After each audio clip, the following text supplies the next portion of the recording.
you connected with Camp Mohawk? Well, I think so. I'm the program director, Jerry Aldini. Well, how do you justify $1,000 a week? Well, we have some special programs. We're doing Shakespeare in the Round again this year, of course. Our political roundtable, Henry Kissinger will appear. Yasser Arafat is going to come out, spend a weekend with the kids, just rap with them. That's amazing. And the kids wanted animals, so this year each camper will stalk and kill his own bear at our private wildlife preserve. Are you sure the children can hack that? We'll see. Hey, you have a good summer, too, huh? Saturday Night Live's Bill Murray is a wacky summer camp counselor in Meatballs, just one of 5 new movies we'll be reviewing on sneak previews. Across the aisle from me, Roger Ebert, film critic of the Chicago Sun-Times. And this is Gene Siskel, film critic for the Chicago Tribune. Now, in addition to Meatballs, which I think I like more than Gene did, we'll also be taking a look at Neil Simon's Seems Like Old Times, starring Goldie Hawn and Chevy Chase. Also, Mr. Mike's Mondo Video, a comedy film originally made for TV, but thrown off the air by a television censor. Also, comedian Steve Martin starring as, what else? The Jerk. Now Gene starts with Continental Divide, a newspaper film that was partly photographed at the Chicago Sun-Times, where I work. Continental Divide is a charming bit of fluff, a modern-day romance between a hard-driving, chain-smoking Chicago newspaper columnist, played by John Belushi, and a free-spirited Wyoming mountaintop scientist, played by Blair Brown. Belushi's political columns have gotten him in trouble early in the picture with a crooked alderman, and his editor decides that it would be a good idea for Belushi to get out of town for a while, so he ends up sending him to Wyoming to interview Blair Brown, who is doing research and trying to protect the American bald eagle. Ernie Suchak, the Belushi character, is not the outdoor type. He's out of shape. He can barely struggle up the mountain to look at some of Brown's eagles. How you doing, Mr. Suchak? Just great. Just great. This is so much fun. You know, I should get out more. Be careful around these rocks. Oh, no problem. Yeah. Jesus Christ.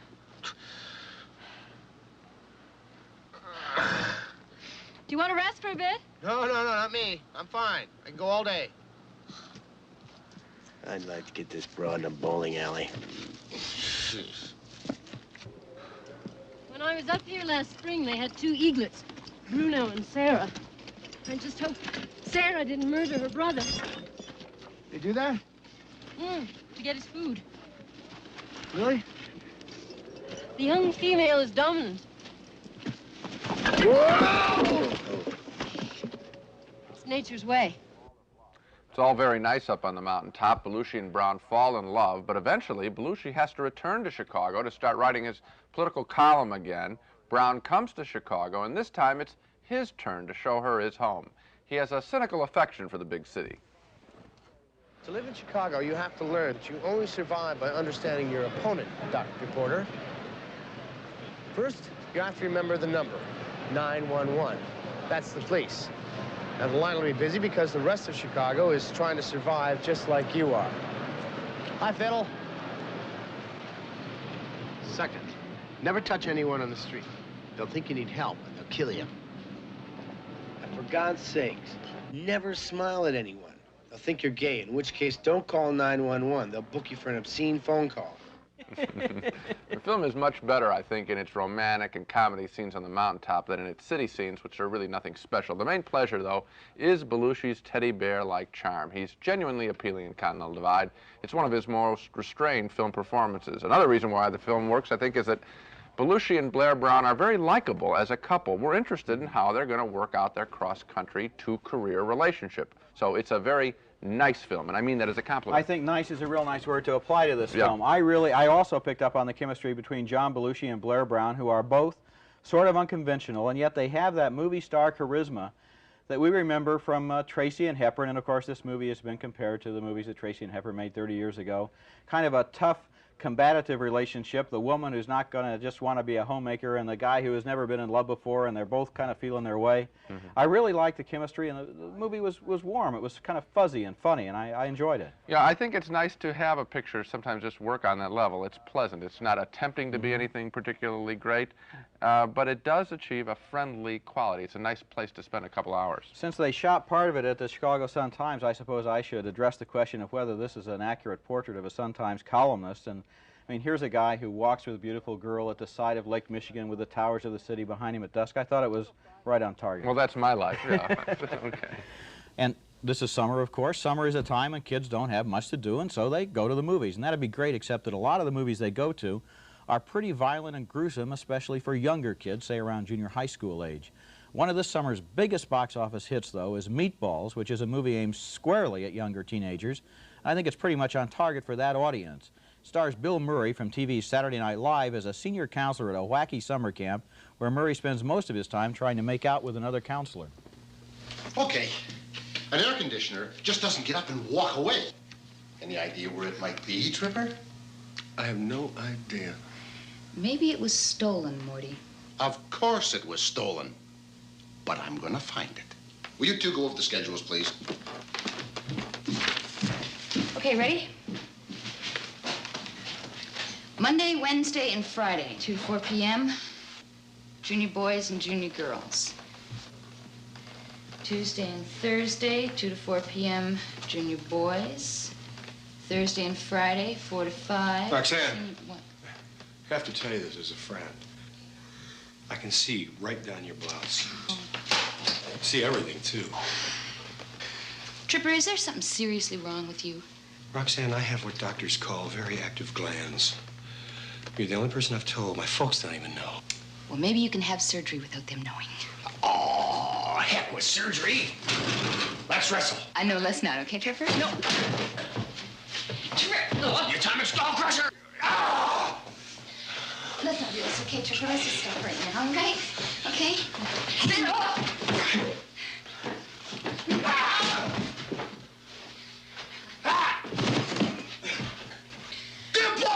What? Tripper, no! Shark-infested waters! Don't do that one, Tripper! No! Tripper, no! Oh, Tripper, let's stop now, okay? No, let's... I'm sorry about that blouse thing, but somebody had to tell you. Trevor, get off me right now or I start screaming. Oh, at the count of 3, I guess, huh? 1, 2. Help! Help me! Somebody! Help! Get off me! Morty! What the hell's going on here? Oh, Morty! Oh, Morty! Morty! Oh. She attacked me. Give me a break, Harrison. Oh, she came out here like an animal.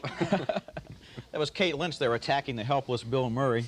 The summer camp in Meatballs is a nonstop epidemic of practical jokes, making out, cheating in the Camp Olympics, general chaos, and then there's a half-serious subplot involving a camper who's your standard, basic, shy little kid who looks up to the friendly counselor. Murray gives him self-confidence during a game of blackjack. You bet. 5. I'll see that 5. My card? Yeah. I'll take one. 8. 15. 18, I'll stick. 20.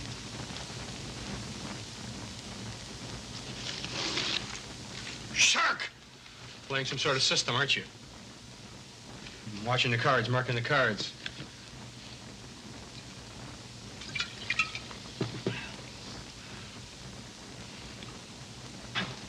Annie up.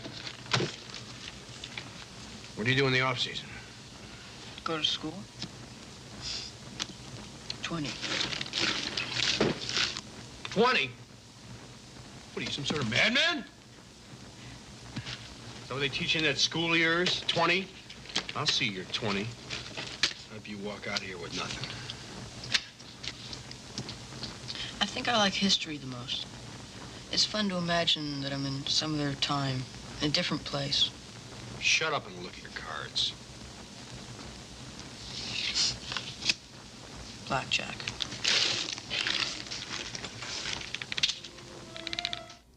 Murray creates kind of a nice feeling there, sort of a gruff sweetness, you might almost call it. Meatballs is a pleasant, cheerful, unassuming summer entertainment and has its heart in the right place, and Bill Murray does a good job of holding things together. He has a confident, comic touch, kind of a nice, warm quality I think kids appreciate. You like this guy, you know, watching the movie. And so for the right audiences, which is to say for younger audiences, I think Meatballs is a lot of fun. Well, you're right. Murray does have a nice quality in the picture. I just was hoping this film would have been more like Animal House, sort of Animal House Takes a Vacation.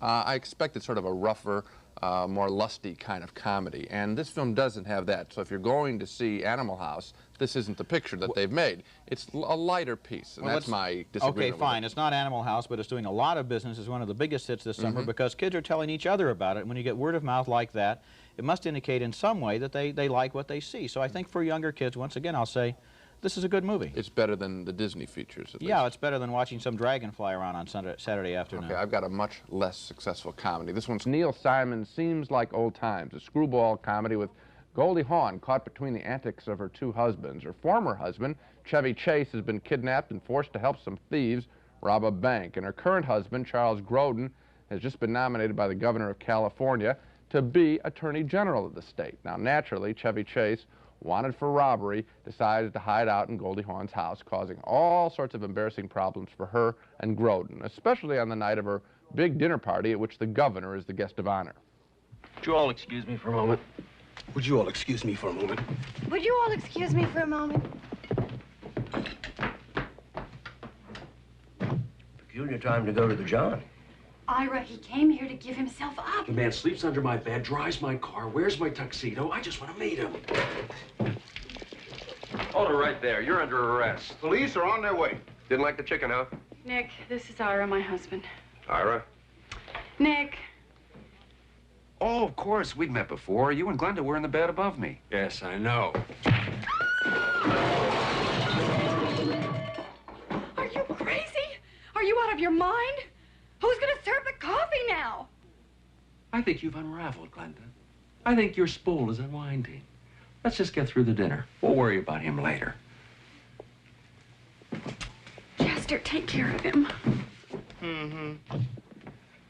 Sorry. Sorry. Sorry. Is it time for the second group to go? Glenda, you want to explain it?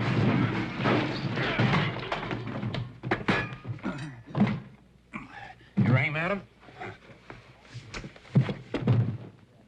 Oh, brother, it's all so forced, so predictable. A gag here, a gag there, Chevy Chase falling down again and again. The characters aren't fresh. And unlike the screwball comedies of the 30s and 40s, those grand old films which constantly astonished us with their comic inventions, there's very little that's surprising or off the wall in this movie. Seems like Old Times is more like a TV situation comedy, with Goldie Hawn predictably expressing shock with her wide eyes, Chevy Chase doing his pratfalls, and Charles Grodin acting as always like a stuffed shirt. Absolutely no surprises here, and that's fatal to a comedy.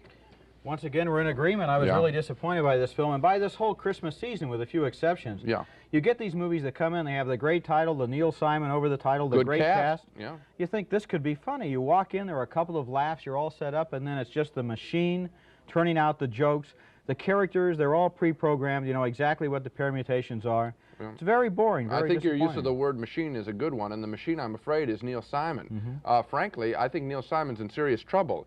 He hasn't made a film, I don't know about you, but he hasn't made a film that I've liked, a full-length film in a long, long time, early 70s. And the last chunk of a film that I liked was that one with Maggie Smith, California Suite, with Michael Caine. And that was just a little chunk in a movie. I think he missed a bet here, for example, when he brings that governor in. It's just George Grizzard. He could be the governor of any state in any movie in the last 50 years.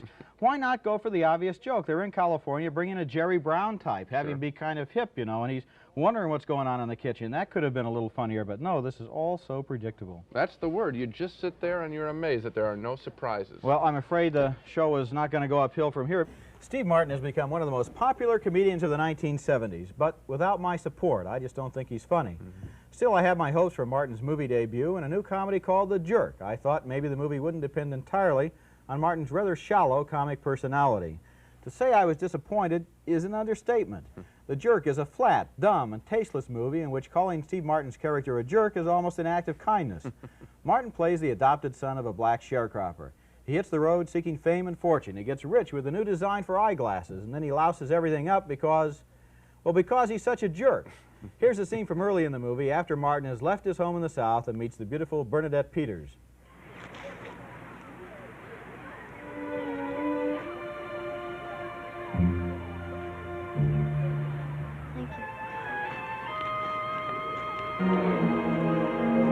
Oh, miss? I was just standing here right now, and I was wondering if you weren't doing anything tomorrow. Maybe you might want to go out. What? Maybe you might want to go out with me. Are you trying to ask me for a date? Once for no, twice for yes.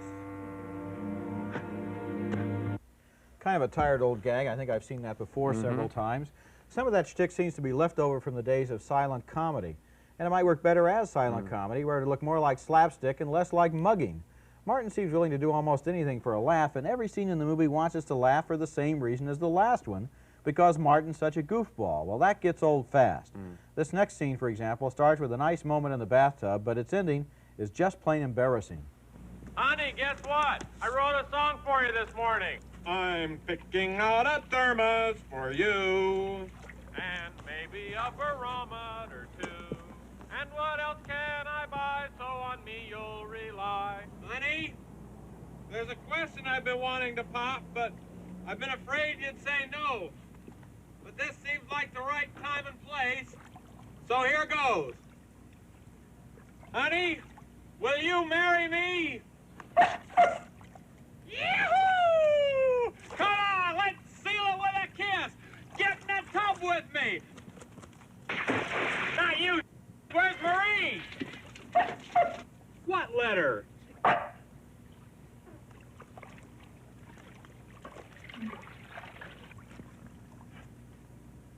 Dear neighbor,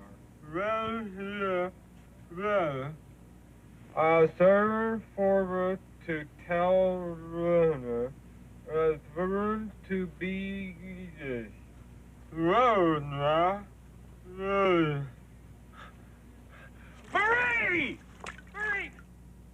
Come here! Good idea! Marie! Marie! Why did you leave me? I couldn't read the letter. It was too blurry. Marie! Marie! Here, boy! Marie! Marie! Marie! Marie! Where are you, Marie? Marie! Now, there's a problem with that scene, and the problem is that if he were trapped outside naked, then in a sense that could be funny, but because he's doing it as an act, I don't know, I don't find it funny, and Steve Martin doesn't seem to be having a good time in The Jerk. The whole movie seems strained and uptight.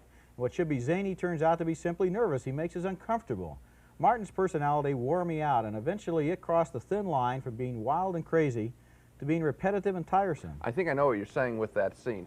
If he does go out there as a character and gets trapped like that with the dogs there, that's funny, but we know immediately that it's Steve Martin playing a guy and says, look at this joke I'm going to show you. Now that can work on a nightclub stage where you can see it's an actor and he's a nightclub comedian, of course. It doesn't work in a feature-length movie. We want to see a real character there. There's no character there. Jerry Lewis used to do the same thing, but it was Jerry Lewis portraying a stumble-bum kind of guy. We're always aware that it's Steve Martin laughing at what he's doing while he's doing it. It doesn't work in a full-length movie. And there's a problem there in all the scenes where he's with other people, because they have to pretend that they're playing real characters. In other words, they have to play it more or less straight. They have Bernadette Peters and all the others. They have to be there playing their characters, and then against them is Steve Martin being Steve Martin playing the character, so that they're kind of embarrassed sometimes. There are a few scenes, I mean, the reading of the note with the dribbled water, that was kind of cute. But just trying to imagine seeing 95 minutes of that stuff, it just wears you out a little bit.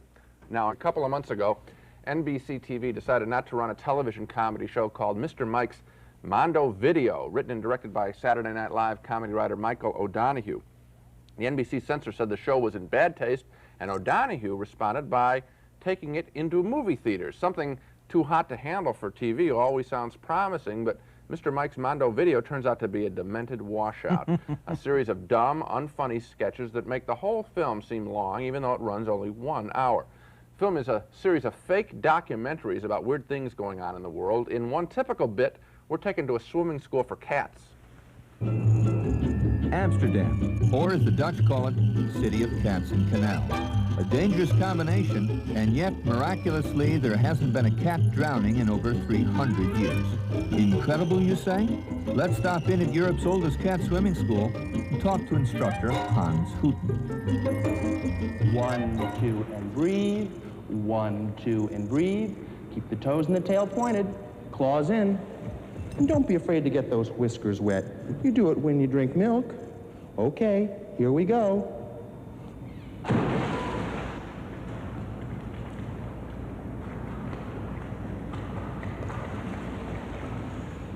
Yumpin' Yiminy, you're swimming!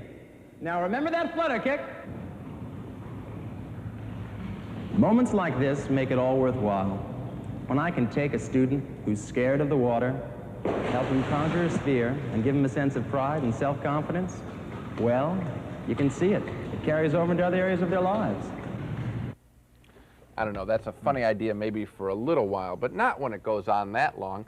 The principal writer for Mr. Mike's Mondo video, obviously, as you can see, likes his humor a little sick, and the film is going to offend a bunch of people, I'm sure. I found only a couple of its routines at all funny, so it turns out that NBC censor was right. Mr. Mike's Mondo video is raunchy, but that censor could have gone on and said it's also inane and juvenile. A bad show. Right. You know, it's oftentimes the case that when the censor for one of the networks criticizes something or doesn't let it on the air, we all jump on the bandwagon and say, gee, this is terrible, it's censorship. In this case, the guy deserves a round of applause because Mondo video is pure garbage as far as I'm concerned. It wasn't funny at all. Yeah. And go ahead. No, people, I think, are interested in this because of the Saturday Night Live crew on this. Well, they're not there very much. A couple of the actors make a few token appearances. This is not like one of the shows on NBC, and you're going to be really run down. We showed that clip, you know, of the cat swimming, and that was actually taken from the videotape of the show that was going to go on the television. When you blow it up in a movie theater, as been done, it's washed out colors. It's not only short, only an hour, it's not only insipid, it's out of focus. You got it. I was sitting there, I almost had a list. You know, I thought, I've seen a lot of bad movies in 10 or 12 years, but I've never really felt quite so ripped off as I feel sitting here in Mr. Mike's Mondo video. So a happy Christmas to you too, Mr. Mike. Well, there's someone to shed some light on some bad movies. Gene, leaping into the balcony at Spot the Wonder Dog, here to help us track down the dogs of the week's worst movies. Well, my dog this week is an old movie from late December that probably thought it was going to slip by our little reviewing stand here, but no way. First Family is one of the dumbest, most tasteless comedies ever to come out of a Hollywood studio. It's a parody of life in the White House with, for example, an idiotic vice president who desperately wants one of President Bob Newhart's pens. I never get a pen. Just, no, please. Just look. This one is just like it. Take it. This is the last one. Who's left?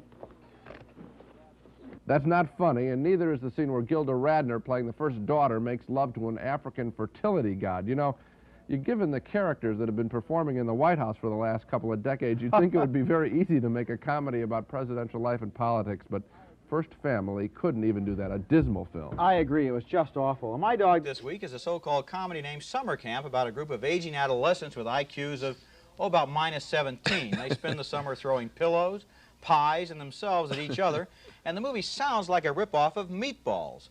But, no, it was made before Meatballs. It was released afterwards, though, because it was so lousy it couldn't get distributed without riding in on another film's coattails.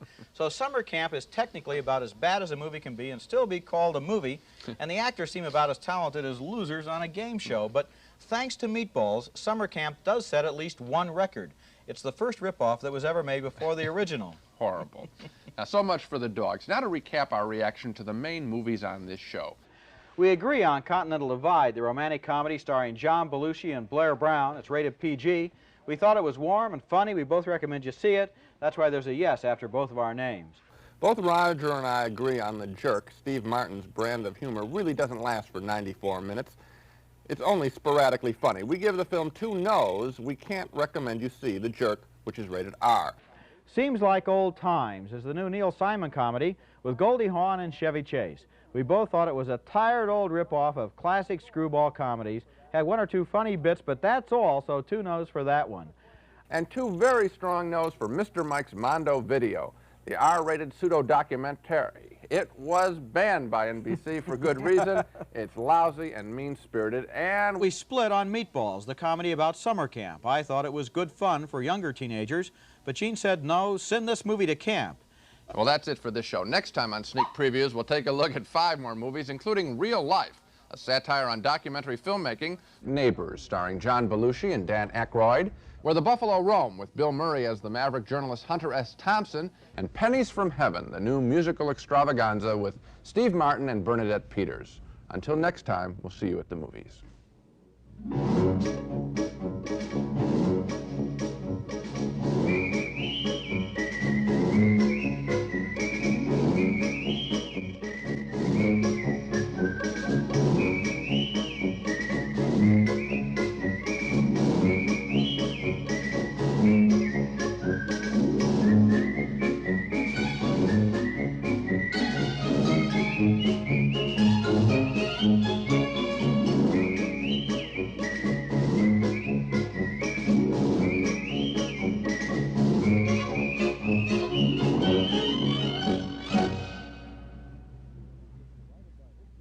Funding for sneak previews was provided by this station and by other public television stations.